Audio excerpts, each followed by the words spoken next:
To my channel. ఈరోజు ఏం జరగబోతుందో తెలుసుకుందామా? ఇంకా ఎపిసోడ్లోకి వెళ్ళిపోతే దీపనైతే పోలీసులు అరెస్ట్ చేస్తారు. ఇక అలాగే ఇన్స్పెక్టర్ కేసు ఫైల్ చేశాము, అలాగే 24 గంటల్లో కోర్టులో హాజరు చేస్తాము, ఖచ్చితంగా తనకి శిక్ష పడుతుంది అని ఎస్ఐ అంటాడు.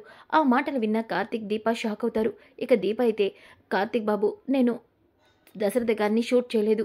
ఆ గన్ ఎలా పేలిందో నాకు తెలీదు.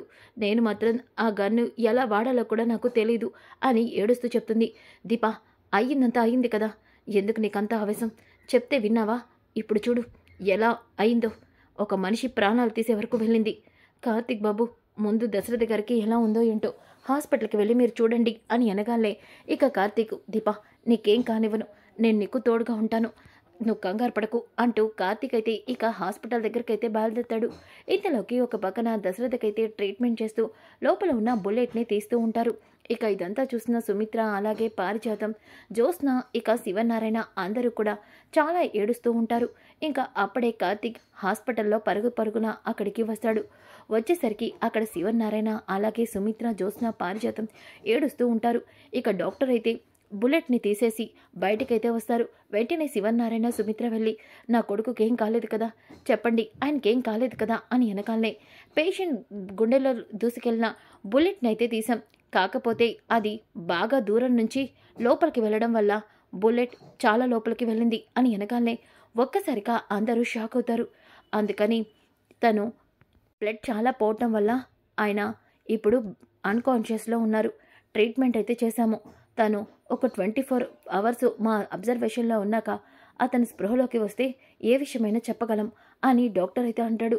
ఇక శివనారాయణ, సుమిత్ర ఆ మాటలు విని, డాక్టర్, ఎలా అయినా నా కొడుక్కి ఏమీ కాకూడదు, ఎంత డబ్బు ఖర్చైనా పర్వాలేదు, ఫారెన్ నుంచి డాక్టర్స్ని తెప్పించండి, కానీ నా కొడుకుని కాపాడండి అని ఏడుస్తూ అడుగుతాడు. ఇక సుమిత్ర కూడా ఏడుస్తూ ఉంటే, చేయాల్సిన ట్రీట్మెంట్ అంతా మేము చేసాం, ఇక అంతా ఆ పైవాడి దయ అని డాక్టర్ అయితే తేల్చి చెప్తాడు. ఆ మాటలకి ఒక్కసారిగా సుమిత్ర, ఏం పాపం చేశానే దీప, నాకు ఇలాంటి శిక్ష వేశావు, ఎందుకు ఆయన్ని చంపాలని చూసావు, ఎందుకు నా పసుపు కుంకాలు దూరం చేయాలని చూసావు అని ఏడుస్తూ ఉంటే ఇక అక్కడే ఉన్న జ్యోత్స్న, మమ్మీ, నేను నీకు ముందు నుంచి చెప్తూనే ఉన్నాను, ఆ దీప మంచిది కాదు, అది మనుషుల ప్రాణాలు తీసే రకమని, అది డబ్బు కోసం, తను అనుకున్నది చేయడం కోసం ఏదైనా చేస్తుంది, ఇప్పటికైనా నీకు అర్థమైందా మమ్మీ అని వెనకాలనే ఇక పారిజాతం, అర్థమవుదా ఏంటి, ఆ పాపిష్టిది ముద్రష్టబ్ది ఏ రోజైతే ఇంట్లో అడుగుపెట్టిందో అప్పటి నుంచి అందరికీ కూడా ఈ కష్టాలే, అందరికీ కూడా ఈ ఏడుపే అని అంటూ ఉంటే ఇక శివనారాయణ, దాన్ని మాత్రం ఎట్టి పరిస్థితిలో వదిలిపెట్టను, దాన్ని, నా కొడుకుని పరిస్థితి తీసుకొచ్చిన దాన్ని ఉరికంపం ఎక్కిస్తాను అని వెనకాలనే అప్పుడే కార్తీక్ ఇవన్నీ విని, తాత, అనవసరంగా దీపని అపార్థం చేసుకుంటున్నారు, దీప ఎప్పటికీ అలా చేసే మనిషి కాదు తాత, నేను చెప్పేది వినండి అని వెనకాలే, నోర్మోయ్, ఏంట్రా నువ్వు చెప్తే నేను వినేది, నీ మావయ్య, నీ మేనమామ నీకు భుజాన వేసుకొని ఊరేగాడు, నువ్వు పుడితే వాడికే నువ్వు కొడుకుగా పుట్టావన్నంత ఆనందపడ్డాడు, అలాంటి వాడు నీ పెళ్ళం వల్ల ఈ పరిస్థితిలో ఉంటే ఇంకా నువ్వు నీ భార్యని వెనకేసుకొస్తున్నావా, అసలు నువ్వు మనిషివేనా అని శివనారాయణ అంటాడు. ఇక పారిజాతం, ఎందుకు వీడు మన గురించి ఆలోచిస్తాడు, ఎప్పుడైతే ఆ ముద్రష్టబ్దాన్ని మెడలో తాళి కట్టాడో ఆ రోజు నుంచి వీడు మన గురించి ఆలోచించాడా, లేదు, కనీసం ప్రాణాలు పోయే పరిస్థితిలో దశరథ ఉన్నా ఇంకా వీడు ఆ దీప ఉపన్యాసమే చెప్తున్నాడు, వీడిని ఏమనాలో నాకు అర్థం కావట్లేదు అని వెనకాలే ఇక జ్యోత్స్న, బాబా, నీకెందుకు అర్థం కావట్లేదు, దీప నా డాడీ ప్రాణాలని తీసింది, నన్ను చంపడానికి వచ్చి డాడీని షూట్ చేసింది, నీకు ఇంకా దీప గురించి అర్థం కావట్లేదా బావా, ఆ దీప నువ్వు అనుకున్నట్టు మంచిది కాదు, డబ్బు కోసం మనుషుల ప్రాణాలు తీసే రకం అని వెనకాలే, ఆపుతావా జ్యోత్స్న, నువ్వు దీప గురించి ఇక చెప్పిన అబద్ధాలు ఆపు, అత్త, నేను చెప్పేది ఒక్క మాట నువ్వు విను, దీప ఎలాంటిదో నీ మనసుకే అర్థమవుతుంది, నీకు గుర్తుందా అత్త, చిన్నతనంలో నువ్వు, నేను, జ్యోత్స్న ముగ్గురం కలిసి తిరుచానూరులో ఉన్న గుడి దగ్గరికి వెళ్ళాం, గుర్తుందా, ఆ గుడిలో అనుకుంది జరుగుతుందని నువ్వు ఆ గుడికి మమ్మల్ని తీసుకెళ్ళావు, అక్కడ ఉన్న కోనేట్లో డబ్బులు వేసి మొక్కుకుంటే అన్నీ జరుగుతాయని జ్యోత్స్న చెప్పిందని ఆ కోనేటికి వెళ్తే అక్కడ నా కాలు జారి జ్యోత్స్న ఆ కోనేటిలో పువ్వు అడగడంతో నాకు నీళ్ళన్న భయంతో అయినా జ్యోత్స్న కోసం నీళ్ళల్లో దూకాను, గుర్తుందా అత్త నీకు, ఇప్పుడు అదంతా ఎందుకు చెప్తున్నావురా అని పారిజాతం అంటుంది. ఇక జ్యోత్స్న, బావా, దానికి దీనికి సంబంధం ఏంటి, అత్త, అప్పుడు నేను నీళ్ళలో దూకాక నాకు ఈత రాక నేను మునిగిపోతూ ఉంటే జ్యోత్స్న మెట్ల మీదే ఉంది తప్ప నన్ను కాపాడటానికి రాలేదు. అప్పుడు ఒక అమ్మాయి వచ్చి నన్ను ఈత కొట్టి మరీ నా ప్రాణాల్ని కాపాడింది. నీకు గుర్తుందా అత్త? గుర్తుందిరా. అలాంటి వాళ్ళతో దీపనెందుకు పోలుస్తున్నావు? ఆ అమ్మాయి చిన్నదైనా సరే తన ప్రాణాల్ని కూడా లెక్క చేయకుండా నీళ్ళల్లో దూకి నీ ప్రాణాల్ని కాపాడింది. అవునరా అని వెనకాలని తను ఎవరో కాదా అత్త, దీపే దీపే అత్త అని వెనకాలనే జ్యోత్స్న అలాగే సుమిత్ర ఒక్కసారిగా షాక్ అవుతారు. ఇక కార్తీక్, అత్త నేనెవరో తెలియనప్పుడే తను చిన్న వయసులో ఉన్నప్పుడే తన ప్రాణాల్ని కూడా లెక్క చేయకుండా ఒక మనిషి ప్రాణం పోతుంటే తను నా ప్రాణాల్ని కాపాడింది దీప. అలాగే నువ్వెవరో తెలియకుండానే నిన్ను రౌడీలు తలపైన కొట్టి చంపాలనుకుంటే తను నిన్ను నెట్టి తన తలకి గాయమయ్యేలా చేసుకుంది. నీ ప్రాణాల్ని కాపాడింది. అలాంటి దీప ఒక మనిషి ప్రాణాలు తీస్తుందని నువ్వు అనుకుంటున్నావా అత్త? చెప్పు అని వెనకాలనే సుమిత్ర ఏడుస్తూ ఉంటుంది. ఇక పారిజాతం వెంటనే, ఏంట్రా ఇప్పుడు ఇవన్నీ కథలు చెప్పి నీ పెళ్ళాన్ని ఇందులోంచి తప్పించాలని చూస్తున్నావా? అవన్నీ ఆ దీప మమ్మల్ని నమ్మించడానికి చేసుండొచ్చు. కానీ మా అందరి కళ్ళతో మేము చూసాం దీప దశరథని షూట్ చేయడం అని వెనకాలే. ఇక పారు, నేను చెప్పేది విను తాత. మీరు కళ్ళతో చూసినా కొన్నిసార్లు మనం చూసింది కూడా నిజం కాకపోవచ్చు. చాలురా చాలు. ఇప్పుడు దశరథ ఈ పరిస్థితిలో ఉండడం కూడా నిజం కాదు అంటావా? ఎందుకురా ఇంత మూర్ఖుడిగా తయారయ్యో? మరీ పెళ్ళం చేతిలో ఇలా చవటలా తయారవుతావని అస్సలు అనుకోలేదు. నువ్వు ఎన్ని మాయ మాటలు చెప్పినా ఎంత చెప్పినా ఆ దీపని ఉరికంబం ఎక్కించే వరకు నేను మాత్రం ప్రశాంతంగా ఉండను. దాన్ని ఎట్టి పరిస్థితుల్లోనూ ఉరికంబం ఎక్కిస్తాను అని అంటాడు.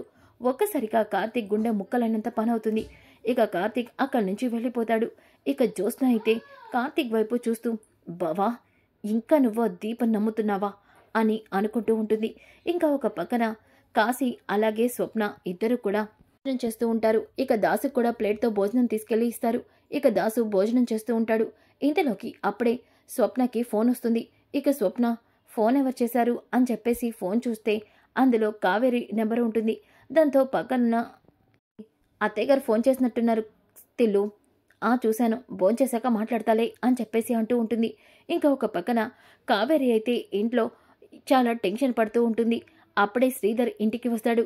రాగాల్నే కావేరి కావేరి అని అంటూ ఉంటే, ఏంటండి ఏదో ఫోన్ వచ్చింది, అర్జెంటుగా బయటికి వెళ్ళాలని ఇప్పటి వరకు రాలేదు, మీరు ఎక్కడికి వెళ్ళారో ఫోన్ చేస్తే లిఫ్ట్ చేయకపోయేసరికి నాకు భయం వేసింది. ఏ కావేరి, నన్ను దీపగాని చంపేసింది అనుకున్నావా ఏంటి? ఏంటండి ఆ పిచ్చి మాటలు? దీప ఎప్పటికీ అలాంటి పని చేయదు. కావేరి, ఇలా దీపని నమ్మి నమ్మి మీరందరూ కళ్ళు మూసుకొని తిరగటం వల్లే ఈరోజు దీప ఇంతకు తెగించింది. ఏంటని మీరు అంటుంది? అవును కావేరి, దీప ఇప్పుడు ఎక్కడుందో తెలుసా? దీప అసలు ఏం చేసిందో తెలుసా అని వెనకాలనే, ఏమైంది? మళ్ళీ మా దీప మీద ఏదో ఒక చాడీ చెప్పడానికి వచ్చారా? చాడీ చెప్పడానికి రాలేదు కావేరి. నీ కళ్ళు తెరిపించి ఈ రోజందరికీ దీప నిజస్వరూపం బయట పెట్టడానికి వచ్చాను. ముందు నీ కూతురికి అలాగే నీ అల్లుడికి కూడా ఫోన్ చేసి వెంటనే ఇక్కడికి రమ్మని చెప్పు. వాళ్ళనెందుకు ఇక్కడికి రమ్మనాలి? వాళ్ళనే కాదు, అలాగే నీ అక్క, అదే నేను పెళ్లి చేసుకున్న నా మొదటి భార్య కాంచనని, దీప మేనత్త అనసూయని అందరినీ కూడా ఇక్కడికి రమ్మని చెప్పు. ఇప్పుడు వాళ్ళనెందుకంటే పిలవాలి? కావేరి, ఇలా ప్రశ్నలే అడుగుతావా లేదంటే నన్ను వాళ్ళని పిలిపిస్తావా? నేను వాళ్ళని పిలవను. పిలిచి వాళ్ళని అవమానించడం మీకు అలవాటేమో, కానీ నేను ఆ పని చేయను. కావేరి, నువ్వు చేయకు, నేనే ఆ పని చేస్తాను. నువ్వు అర్జెంటుగా పద. అలాగే స్వప్నని కాశీని కూడా వెంటనే కాంచన ఇంటికి రమ్మని చెప్పు. ఎందుకండి, చెప్తున్నాను కదా విను అని చెప్పేసి ఇక వాళ్ళందరూ కూడా అక్కడికి బయలుదేరుతారు. ఇంతలోకి కాశీ అలాగే స్వప్న భోంచేశాక స్వప్న ఫోన్ లిఫ్ట్ చేస్తుంది. ఇక స్వప్న, హలో మమ్మీ, ఎందుకు ఫోన్ చేశావు? మీ డాడీ నీకు కాశీకి అలాగే మీ పెద్దమ్మ వాళ్ళతో ఏదో చెప్తానని కార్తీక్ వాళ్ళ ఇంటికి తీసుకెళ్తున్నాడు. దీప గురించి ఏదో ముఖ్యమైన విషయం చెప్పాలి అంటున్నాడు. ఏదో గొడవలాగే అనిపిస్తుంది. నువ్వు అక్కడికి రా. నేను రాను. డాడీ మళ్ళీ ఏదో ఇష్యూ క్రియేట్ చేయాలని చూస్తున్నాడు. అయినా ఆయనకేం పని పట్ట లేదా ఏమని? నేను కాంచనక్క ఇంటికి వెళ్తున్నా, మీరు కూడా రండి అంటూ కాల్ కట్ చేస్తుంది. ఇక కాశీకి విషయం చెప్పగానే కాశీ, స్వప్న ఖచ్చితంగా ఏదో ముఖ్యమైన విషయమై ఉంటుంది. అయినా మావయ్య గారు అక్కడికి వెళ్ళి ఏదైనా గొడవ చేస్తే ఆపడానికి నువ్వో నేనో ఉండాలి కదా, అందుకే మనం కూడా అక్కడికి వెళ్దాం పదా అని వెనకాలనే ఇక దాసు ఎక్కడికి రా, ఏదో గొడవ అంటున్నారు, దీపక్క కార్తీక్ బావ ఇంటికి నాన్న, అయితే నేను కూడా వస్తాను పదా అని అంటూ ఉంటాడు. ఇక దాసుని తీసుకొని కాశీ స్వప్న కూడా కాంచన ఇంటికైతే వస్తారు. ఇంతలోకి కాంచన అలాగే అనసూయ దీప కార్తీక్ ఇంత టైం అవుతున్నా రావట్లేదని కంగారు పడుతూ ఉంటే అప్పుడే అక్కడికి శ్రీధర్ అలాగే కావేరి వస్తారు. వాళ్ళని చూస్తున్న కాంచన, కావేరి మీరేంటి ఇక్కడ అని ఎనగాలే, ఏంటి కాంచన గుమ్మం వైపే చూస్తున్నావు, నీ కోడలు దీప కోసం అలాగే కార్తీక్ కోసం ఎదురు చూస్తున్నావా, వాళ్ళిక రారులే, నీ కోడలైతే రాదు, కార్తీక్ అయితే వస్తాడులే అని అంటూ ఉంటే ఇక అనసూయ, ఏమండి ఎప్పుడు చూసినా మా దీప గురించి ఏదో ఒక మాట మాట్లాడాల్సిందేనా, మీకు నా కోడలు ఏమన్యాయం చేసింది, ఏమన్యాయం చేసిందంటావేంటి, నీ కోడలు ఏకంగా నా కొంపనే కొల్లేరు చేసింది, నా కొడుకుని మెడలో 3 ముళ్ళు వేయించుకొని నా అత్తగారింటితో నా మామగారింటితో నాకు సంబంధం లేకుండా చేసింది, ఇంకా నీ కోడలు ఏం చేయాలి, నీ కోడలు ఇంకొక పెద్ద ఘనకార్యం కూడా చేసిందిలే అని అంటూ ఉంటే అప్పుడే స్వప్న, డాడీ ఇంకా వదిన గురించి మాట్లాడడం ఆపుతావా, రారా ఇంకా నువ్వు రాలేదేంటా అని ఎదురు చూస్తున్నా, ఎప్పుడు చూసినా మా వదిన ఇది అది అని తెగ పొగుడుతూ ఉంటావు కదా, మావయ్య గారు ఇప్పుడు మా దీపక్ గురించి ఎందుకు ఇలా మాట్లాడుతున్నారు, ఒరేయ్ నువ్వు కూడా ఆ దీప గురించి మాట్లాడేవాడివా, సరే సరే, ఈ దాసుగడు కూడా వచ్చాడా, వీడికి ఎలాగో బ్రెయిన్ లేదు, కనీసం చెప్పిందైనా అర్థమవుతుందో లేదో తెలీదు, కాకపోతే ఫ్యామిలీ మొత్తం వచ్చారు, నాకు అదే సంతోషం, మీ అందరికీ ఒక ముఖ్యమైన విషయం చెప్పడానికి ఇక్కడికి వచ్చాను, ఏంటో చెప్పండి, ఇందాకటి నుంచి ముఖ్యమైన విషయం అని మా అందరినీ తింటున్నారు అని వెనకాలనే ఇక శ్రీధర్, చెప్తాను కాంచన, ముఖ్యంగా నువ్వే ఈ విషయాన్ని గట్టిగా వినాలి, ఎందుకంటే ఈ విషయం విన్నాక నీ గుండె ఆగిపోవచ్చు, నీ బీపీ పెరిగిపోవచ్చు, కళ్ళు తిరిగి పడిపోవచ్చు కూడా, ఎందుకైనా మంచిది అనసూయ గారు మీరు ఒక గ్లాస్ మంచినీళ్ళు బీపీ టాబ్లెట్ కూడా తీసుకురండి అని వెనకాలే, నా గుండె ఎప్పుడైతే మీరు నన్ను మోసం చేశారో అప్పుడే గట్టి పడింది రండి, ముందు మీరేం చెప్పాలో చెప్పండి అని వెనకాలే ఇక శ్రీధర్, కాంచన ఆ దీపని మీ అందరూ కూడా దేవత అలాగే తప్పు చేయదు అని నమ్ముతున్నారు కదా, కానీ ఆ దీప ఏం చేసిందో తెలుసా, అదే నీ అన్న దశరథ నా బావగారు స్వయాన నా బావమరిదైన దశరథని గన్తో షూట్ చేసింది, ఇప్పుడు దశరథ చావు బ్రతుకుల మధ్య హాస్పిటల్లో ఉన్నాడు, దీప పోలీస్ స్టేషన్లో ఉంది అని వెనకాలనే ఒక్కసారిగా కాంచన అలాగే కాశీ స్వప్న అందరూ కూడా ఆ మాట విని షాక్ అవుతారు. దాసు కూడా ఒక్కసారిగా షాక్ అయిపోతాడు. ఇక అక్కడికి వచ్చిన అప్పుడే కార్తీక్ ఈ మాటలన్నీ వింటాడు. ఇక శ్రీధర్, ఇప్పటికైనా ఆ దీప నిజస్వరూపం తెలిసిందా, డబ్బు కోసం ఆస్తి కోసం దశరథిని చంపాలని చూసింది అని వెనకాలే, ఆపుతావా మాస్టారు, దీపని గురించి నువ్వేమనుకుంటున్నావు, అయినా దీప చంపడం నీ కళ్ళతో నువ్వు చూసావా, ఎలా దీప గురించి చెప్తావు, ఏంటా అంటున్నావు, దీపని పోలీస్ స్టేషన్లో అరెస్ట్ చేయడం నిజం కాదా, దశరథ ప్రాణాలతో హాస్పిటల్లో పోరాటం నిజం కాదా, చెప్పరా అని వెనకాలే ఇక కాంచన, ఒరే కార్తీక్ మీ నాన్న అంటుందేంట్రా, నిజంగానే దీప అన్నయ్యని షూట్ చేసిందా, అన్నయ్య హాస్పిటల్లో ఉన్నాడా, దీప పోలీస్ స్టేషన్లో ఉందా అని వెనకాలే, మమ్మీ ముందు నేను చెప్పేది ప్రశాంతంగా విను, ఆ మాస్టర్ చెప్పింది నిజమో కాదో నాకు తెలీదు, కానీ మావయ్య మాత్రం ఇప్పుడు అన్కాన్షియస్లో హాస్పిటల్లో ఉన్నాడు, దీప మావయ్యని చంపబోయిందని తాత పారు పోలీసులతో అరెస్ట్ చేయించారు, దీప ఇప్పుడు పోలీస్ స్టేషన్లో ఉంది అని అనగాలే అందరూ కూడా షాక్ అవుతారు. ఇక దాస్ అయితే ఒక్కసారిగా తలంతా పట్టేసినట్టు అనిపించి ఇక తనకి కళ్ళంతా తిరిగినట్టు అయిపోతూ ఉంటుంది. ఇక శ్రీధర్, వచ్చిన పని అయిపోయింది, ఇక మనం ఇక్కడ ఉండడానికి అవసరం లేదు, ఏం జరుగుతుందో చూడాలి, పద కావేరి అంటూ శ్రీధర్ కావేరిని తీసుకుని వెళ్ళిపోతాడు. ఇక కాశీ స్వప్న అయితే, ఏంటన్నయ్య, ఏంటి వదిన, ఇలా జరగటం ఏంటి అని అంటూ ఉంటే ఇంతలోకి దాసు ఒక్కసారిగా నార్మల్ పరిస్థితికి వస్తాడు. రాగానే ఇక దాసు, అంటే దశరథన్నయ్యని దీప షూట్ చేసిందా, లేదు, ఖచ్చితంగా దీప ఆ పని చేయదు, ఎందుకంటే దీప ఆ ఇంటి వారసురాలు, దీప ఎలాంటిదో నా కళ్ళతో చూశాను, జోష్నే దీపని ఇరికించడానికి ఏదో చేసుంటుంది, ఈ విషయం వెంటనే ఆ కుటుంబానికి కానీ ఎవరికైనా చెప్పాలి, దీప ఎప్పటికీ ఆ పని చేయదు అని దాస్ అయితే అనుకుంటాడు. ఇక కాశీ అలాగే స్వప్న ఇక కార్తీక్ అందరూ కూడా దీప ఈ పని చేయదు, కానీ ఎలా జరిగిందో తెలీదు, దీపనైతే ఇప్పుడు కోర్టుకి తీసుకెళ్తానంటున్నారు. మావయ్య అయితే బుల్లెట్ తీసేశారు, అన్కాన్షియస్లో ఉన్నారు అని వెనకాలనే కాంచన నేను కూడా హాస్పిటల్కి వెళ్తాను. వద్దుమ్మా, ఇప్పుడు నువ్వు అక్కడికి వెళ్తే వాళ్ళెవరూ కూడా నీతో మాట్లాడరు, నిన్ను ఘోరంగా అవమానిస్తారు. నన్నెంత అవమానించినా పర్వాలేదురా, మా అన్నయ్య ఏ పరిస్థితిలో ఉన్నాడో నేను చూడాలి. మమ్మీ, నేను చెప్పేది విను. నువ్వు అక్కడికి వెళ్ళినా నీకు చీవట్లు తప్ప ఏమీ ఉండవు. మావయ్యకేమీ కాదు, మీరిక్కడే ఉండండి. నేను ఒక లాయర్ని కలిసి దీప గురించి వాదించడానికి అడుగుతాను. లేకపోతే ఈరోజు దీపకి కోర్టులో శిక్ష పడే అవకాశం ఉంది అంటూ కార్తీక్ అయితే కాశీని తీసుకొని బయలుదేరతాడు. ఇక దాస్ అయితే ఎట్టి పరిస్థితుల్లోనూ దీప ఏ తప్పు చేయదు, దీప ఇంటి వారసురాలు, దీపకి ఎప్పటికీ శిక్ష పడకూడదు.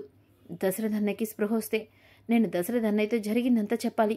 అవును అని దాస్ అయితే అనుకుంటాడు. ఇంకా కార్తీక్ అలాగే కాశీ అయితే ఒక లాయర్ దగ్గరికి వెళ్తారు. ఇక అప్పుడే లాయర్తో మాట్లాడి కోర్టుకైతే దీపని తీసుకొని వస్తారు. ఇక బోన్లో నిలబడ్డ దీప అతి దారుణంగా దశరథ గారిని గన్తో షూట్ చేసిందని, అక్కడ ఉన్న ఈ గన్ను అలాగే అక్కడ ఉన్న వాళ్ళ కుటుంబ సభ్యులు మాకు చెప్పారని ఇన్స్పెక్టర్ అయితే చెప్తాడు. ఇక ఇదంతా విన్న జడ్జు దీప గురించి ఏదో చెప్పబోతూ ఉంటే అప్పుడే దీప తరపు పెట్టిన లాయర్ అక్కడికి వచ్చి, నా క్లయింటు ఏ తప్పు చేస్తుందో లేదో తెలియాలి అంటే మాకు కొంచెం టైం కావాలి. దయచేసి మాకు కొంచెం టైం ఇస్తే నా క్లయింట్ తప్పు చేసిందో లేదో నేను నిరూపిస్తాను అని ఇక అక్కడ ఉన్న అతనైతే చెప్తాడు. ఇక నీకు 48 గంటలు టైం ఇస్తున్నాం, ఎందుకంటే తను గన్తో షూట్ చేసినప్పుడు తన కుటుంబ సభ్యులే చూశారని అక్కడ ఉన్న వాళ్ళు వాంగ్మూలం ఇచ్చారు. కానీ వాళ్ళెవరు ఇక్కడికి రాలేదు కాబట్టి వాళ్ళు కూడా కోర్టులో సాక్ష్యం చెప్పాలి. అలాగే ఏదైనా ఉంటే ఈ 48 గంటల్లో నిజ నిరూపణ జరుగుతుంది అని జడ్జి అయితే 48 గంటల్లో కేసుని వాయిదా అయితే వేస్తాడు. ఇక దీప అయితే ఏడుస్తూ, కార్తీక్ బాబు నిజం చెప్తున్నాను, నేను మాత్రం దశరథ గారిని చంపలేదు, ఆ గన్ను నేను పేల్చలేదు, కార్తీక్ బాబు పేల్చలేదు. దశరథ గారు ఎలా ఉన్నారు అని వెనకాలనే, దీప మావయ్య ఇంకా కాన్షియస్లోకి రాలేదు, నువ్వే తప్పు చేయలేదని నాకు అర్థమవుతుంది, దీప అంతా నేను చూసుకుంటాను దీప అని అంటాడు. ఇక కాశీ అలాగే కార్తీక్ అయితే చాలా బాధపడుతూ భయపడుతూ ఉంటారు. అప్పుడే కోర్టు దగ్గరికి దాసు కూడా వస్తాడు. ఇక దాసు దీపం చూసి, అమ్మ దీప, బాబాయ్ మీరేనా నమ్మండి, నేను దశరథి గారిని చంపలేదు మా బాబాయ్ అని ఏడుస్తూ చెప్తూ ఉంటే, నువ్వు చంపవమ్మా, ఆ విషయం నాకు తెలుసు, నువ్వేంటో నీ మనస్తత్వం ఏంటో నాకు తెలుసు, నువ్వు అన్నయ్యని ఎప్పటికీ చంపలేవు అని అంటూ ఉంటే కాశీ అలాగే కార్తీక్, మావయ్య నానా నువ్విక్కడికి ఎలా వచ్చావు, నీకు ఇప్పుడు బాగానే ఉందా, నాకంతా బాగానే ఉందిరా, దీపకింత అన్యాయం జరుగుతూ ఉంటే ఇంకా నేను మతిలేని వాళ్ళ ఎలా ఉంటాననుకుంటున్నారు, అందుకే ఇక్కడికి వచ్చాను అని అంటూ ఉంటే ఇక దీపనైతే పోలీసులు తీసుకెళ్ళిపోతారు. ఇక కార్తీక్, అసలు దీప ఎందుకు అక్కడికి వెళ్ళిందో అర్థం కావట్లేదు, జోష్న దీపని రెచ్చగొట్టిందని, అలాగే దీపాని ఎవరిని చంపేస్తానని బెదిరించిందని, ఇక ఆ గొడవలోనే ఆ గన్ దీప దగ్గరికి వెళ్ళిందని దీప చెప్తుంది. కానీ ఆ బుల్లెట్ చాలా దూరం నుంచి మామయ్య గుండెలోకి వెళ్ళిందని, అందుకే అది బలంగా తగిలిందని డాక్టర్లు చెప్పారు. కానీ దీప దగ్గర నుంచే బుల్లెట్ని కాల్చింది. నాకేమీ అర్థం కావట్లేదు, ఈ కేసు నుంచి దీపని ఎలా తప్పించాలో, ఏం జరుగుతుందో అర్థం కావట్లేదు అని అంటూ ఉంటే ఇక దాసు, కార్తీక్ నువ్వన్నదే నిజం, దీప ఎప్పటికీ దశరథిని చంపలేదు అని దాసు అంటాడు. మావయ్య మీరేమంటున్నారు? అవును కార్తీక్, ఈ విషయం దశరథ అన్నయ్యకి ఆ కుటుంబానికి ముందుగా చెప్పాలి అనుకున్నాను, కానీ ఈ పరిస్థితిని చూస్తుంటే చెప్పక తప్పటం లేదు, నేను చెప్పేది అక్షరాల నిజం, జోష్న ఆ ఇంటి వారసురాలు కాదు, జోష్నే ఈ పని చేసుండొచ్చు. మావయ్య ఏమంటున్నా నువ్వు, జోష్న ఇంటి వారసురాలు కాకపోవడం ఏంటి, జోష్న మావయ్యని చంపాలనుకోవడం ఏంటి? అవును కాశీ, అవును కార్తీక్, ఎందుకంటే నా తలపైన కొట్టి నన్ను చంపాలనుకుంది జోష్న కాబట్టి, అలాగే జోష్న కన్న తండ్రి నేను కాబట్టి జోష్న ఇంటి వారసురాలు కాదు. మాకేం అర్థం కావట్లేదు మావయ్య, మీరేమంటున్నారు? నేనేం చెప్తున్నానో మీకు అర్థం కావాలంటే 25 ఏళ్ల క్రితం ఏం జరిగిందో మీకు తెలియాలి. నేను ఆ ఇంట్లో మా అమ్మ పారిజాతం కొడుకుగా అక్కడ పెరిగాను. కానీ ఆ ఇంటి పని మనిషిని మోసం చేసినందుకు శివనారాయణ గారు నన్ను ఇంట్లోంచి గెంటేశారు. అప్పటి నుంచి ఆ కుటుంబంలో నేను ఒక సభ్యుడిగా లేను. ఈ విషయం తట్టుకోలేని మా అమ్మ నన్ను పని మనిషికిచ్చి పెళ్లి చేయటం, నన్ను ఇంట్లోంచి నెట్టేయడంతో ఆ కుటుంబం మీద పగ తీర్చుకోవాలన్న పంతంతో సుమిత్ర వదిన దశరథ అన్నయ్యకు పుట్టిన కూతుర్ని చంపేమని కబేలాకి ఇచ్చి, నాకు పుట్టిన కూతుర్ని సుమిత్ర వదిన పక్కన పెట్టి తనే ఈ ఇంటి వారసురాలు మీ కూతురని నమ్మించింది. కానీ ఆ కబేలా పుట్టిన బిడ్డని చంపకుండా బస్టాండ్లో వదిలి వెళ్ళాడు. అప్పుడే కుబేర్ వచ్చి ఆ బిడ్డను తీసుకెళ్లి పెంచుకున్నాడు.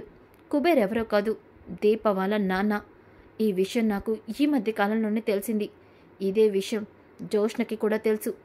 అలా ఆ విషయం గురించి నేను ఎక్కడ కుటుంబంతో చెప్పేస్తాననే భయంతో జోష్న నన్ను చంపడానికి నా తలపైన కొట్టి నన్ను చంపాలనుకుంది. అవును, ఈ విషయం నేను ఎప్పటికప్పుడు చెప్పాలనుకున్నా మర్చిపోయాను. ఏంటి నాన్న మీరంటుంది? అంటే జోస్నక్క నా సొంత అక్క, మీరు తన నాన్న. ఈ విషయం తెలిసి కూడా అక్క మిమ్మల్ని చంపాలనుకుందా? కాశీ, జోష్నకి డబ్బు, తను అనుకున్నది సాధించాలన్న పంతం తప్ప తన కుటుంబం మీద ప్రేమ లేదు. అందుకే ఇప్పుడు దీపని ఇరికించాలని ఖచ్చితంగా జోష్నే దశరథ్ అన్నయ్యని ఈ పరిస్థితికి తీసుకొచ్చుండొచ్చు. నా అనుమానం ఖచ్చితంగా నిజమే అయి ఉంటుంది. అవును కార్తీక్, ఆ ఇంటి వారసురాలు దీప. అలాంటప్పుడు దీప దశరథని ఎందుకు చంపాలనుకుంటుంది? తన కన్న తండ్రిని. ఏదో జరిగింది. జోష్నే ఈ పని చేసుంటుంది. మీరు దీపని కాపాడాలి అని అంటాడు. ఇక కార్తీక్, ఇప్పుడు నాకు బాగా అర్థమైంది మావయ్య. అంటే జోష్నే ఖచ్చితంగా మావయ్యని చంపడానికి ప్లాన్ చేసుంటుంది. ఇప్పుడు నాకు బాగా అర్థమైంది. ఎలా అయినా సరే దీప ఈ తప్పు చేయలేదని నిరూపిస్తాను అని అంటాడు. ఇంకా ఒక పక్కన జోస్న అయితే ఫోన్లో మాట్లాడుతూ ఉంటుంది. నేను చెప్పాను కదా, ఇప్పుడే నీకు ఆ పేమెంట్ చేస్తాను అంటూ కాల్ కట్ చేస్తుంది. అప్పుడే శివనారాయణ, ఎవరితో అమ్మ మాట్లాడుతున్నావు? అది తాత ఆఫీస్ నుంచి చిన్న కాల్. ఇప్పుడు ఆఫీస్ నుంచి ఎందుకు వచ్చింది? డాడీ గురించి ఇలా తెలిసి వాళ్ళు నాకు కాల్ చేశారు అని చెప్పేసి అంటుంది. ఇంకా ఒక పక్కన రోజు అవుతుంది. ఇక కార్తీక్ అయితే స్టేషన్కి వెళ్తాడు. వెళ్ళగానే ఎక్కడున్న ఎస్ఐ, ఏంటి మిస్టర్ కార్తీక్, మీ భార్య దీప ఏ తప్పు చేయలేదు అన్నావు, మరి దశరథ గారి గుండెలో దిగిన బుల్లెట్ మీ భార్య కాల్చిన గన్లోంచే వెళ్ళినట్టు ప్రూఫ్ వచ్చింది, ఇప్పుడేమంటావు అని అనగానే ఇక దీప, కార్తీక్ బాబు నిజం చెప్తున్నా, నేను దశరథ గారిని పేల్చలేదు, ఆ గన్ ఎలా పేలిందో నాకు తెలీదు అని అంటూ ఉంటే, దీప నువ్వేం టెన్షన్ పడకు, నేను ఒక్కటి అడుగుతాను చెప్పు. నువ్వు జోష్నని మాట్లాడటానికి వెళ్ళినప్పుడు నీ చుట్టుపక్కల కానీ అలాగే నీ వెనకమాల కానీ ఎవరైనా ఉన్నట్టు కానీ జోష్న అటు చూస్తున్నట్టు కానీ ఏదైనా నీకు అనిపించిందా చెప్పు అని అనగానే, కార్తీక్ బాబు నాకు అలా ఏమీ అనిపించలేదు. కార్తీక్ బాబు, అక్కడ ఉన్న సీసీ కెమెరా చూస్తే మీకు నిజం తెలుస్తుంది కదా అని దీప అయితే చెప్తుంది. అవును, దీప చెప్పింది నిజం. ఒకవేళ మావయ్యని దీప కాకుండా ఇంకెవరైనా షూట్ చేసుంటే అది ఖచ్చితంగా సీసీ కెమెరాలో పడే అవకాశం ఉంది కదా అని కార్తీక్ అయితే ఇక శివనారాయణ ఇంటికైతే బయలుదేరతాడు. ఇక అప్పుడే శివనారాయణ కూడా అక్కడ ఉంటాడు. ఇక శివనారాయణ చూసి కార్తీక్, తాత నేను చెప్పేది విను, నువ్వు చెప్తే నేను వినేదేంట్రా? తాత ఒక్కసారి నేను చెప్పేది విను. దీప గన్ పట్టుకోవడం కూడా రాదు. అలాంటి దీప ట్రిగ్గర్ నొక్కి గన్ని ఎలా షూట్ చేస్తుంది? దీప ఈ షూటింగ్ చేయలేదు తాత. మావయ్యని గన్తో షూట్ చేసిన దాని వెనుక ఏదో పెద్ద కుట్ర జరిగింది. ఒక్కసారి సీసీ కెమెరా ఓపెన్ చేస్తే మనకేం జరిగిందో తెలుస్తుంది తాత, ప్లీజ్ తాత అని అనగానే ఇక శివనారాయణ, నా కొడుకు చావు గురించి ఈ విషయం కాబట్టి నేను దీనికి ఒప్పుకుంటాను అంటూ సీసీ కెమెరాని ఓపెన్ చేస్తాడు. ఇక శివనారాయణ అలాగే కార్తీక్ సీసీ కెమెరాలో చూడగా కిటికీలో నుంచి ఇంకొక వ్యక్తి గన్తో షూట్ చేసినట్టు కనిపిస్తుంది. అది చూసి ఒక్కసారిగా కార్తీక్ శివనారాయణ షాక్ అవుతారు. ఇక కార్తీక్ అయితే, తాత చూసావు కదా, దీప మావయ్యని షూట్ చేయలేదు. దీని వెనక దీపని ఇరికించడం కోసం ఎవరో ఇది పెద్దగానే ప్లాన్ చేశారు. దీని వెనక ఖచ్చితంగా జోస్నే ఉంది. ఏమంటున్నారో నువ్వు? అవును తాత, జోస్నే ఆ గన్ని దీప చేతికి వెళ్ళేలా చేసింది. అలాంటప్పుడు ఆ గన్లో ఉన్న బుల్లెట్ అతని దగ్గరికి ఎలా వెళ్ళుంటుంది? అంటే జోస్నే కదా ఆ బుల్లెట్ని అతనికి ఇచ్చి ఉంటుంది. కాబట్టి ఇదంతా జోస్నే చేసింది తాత. తాత నేను చెప్పినట్టు చేస్తే ఇది ఎవరు చేశారో అక్షరాలా మనకి నిజం తెలుస్తుంది అని చెప్పి కార్తీక్ అయితే అంటాడు. ఇక శివనారాయణ అలాగే కార్తీక్ హాస్పిటల్కి అయితే వస్తారు. రాగానే ఇక డాక్టర్ అయితే పేషెంట్ స్పృహలోకి వచ్చాడు అని అంటే ఒక్కసారిగా జోస్న బావా దీపని అసహించుకుని ఉంటాడు, అందుకే ఇక్కడికి వచ్చుంటాడు అని అనుకుంటూ ఉంటే ఇక శివనారాయణ కార్తీక్ లోపలికి వెళ్తారు. దశరథ కళ్ళు తెరుస్తాడు. దశరథ అని వెనకాలనే, నాన్న మీరు అనుకున్నట్టు నన్ను దీప షూట్ చేయలేదు. దీప వెనక కిటికీలో ఉన్న వ్యక్తి నన్ను గన్తో పేల్చాడు నాన్న. దీప బుల్లెట్ నొక్కలేదు, నేను చూశాను నాన్న అని అంటాడు. ఇక కార్తీక్, విన్నావా తాత, ఇప్పటికైనా నీకు నిజం తెలిసిందా అని అంటాడు. ఇక ఆ మాటలు విన్న శివనారాయణ, అంటే నిజంగానే దీప దశరథని చంపలేదు, దశరథ చావు వెనక ఇంకేదో ఉంది అని శివనారాయణ కూడా అనుకుంటాడు. ఇక కార్తీక్ అలాగే శివనారాయణ అయితే బయటికి వచ్చేస్తారు. ఇక రాగానే జ్యోత్స్న అలాగే సుమిత్ర పారిజాతం కూడా దశరథ స్పృహలోకి రావడంతో ఆనందపడతారు. ఇక పారిజాతం, ఏవండి, ఈరోజు ఆ దీపని కోర్టుకు తీసుకెళ్తున్నారంట. ఎట్టి పరిస్థితుల్లోనూ ఆ దీపకి కోర్టులో శిక్ష పడాల్సిందే అని చెప్పి అంటుంది. ఇక సుమిత్ర కూడా అలాగే అంటుంది. ఇక అందరూ కూడా కోర్టుకి బయలుదేరతాడు. ఇక జ్యోత్స్న, నేనేమనుకున్నానో అది జరగబోతుంది అని చాలా సంతోషపడుతూ ఉంటుంది. ఇక కోర్టులోకి రాగానే దీపని బోన్లో నిలబడతారు. ఇక పారిజాతం అలాగే జ్యోత్స్న, సుమిత్ర దీప తమ కళ్ళ ముందే దశరథని గన్తో షూట్ చేస్తుందని చెప్తారు. దీపకి శిక్ష పడాలి, ఉరిశిక్ష పడాలి అని అంటూ ఉంటారు. ఇక అప్పుడే శివనారాయణ బోన్లో నిలబడి, దీప నా కొడుకుని చంపలేదు అని అంటాడు. అందరూ కూడా షాక్ అవుతారు.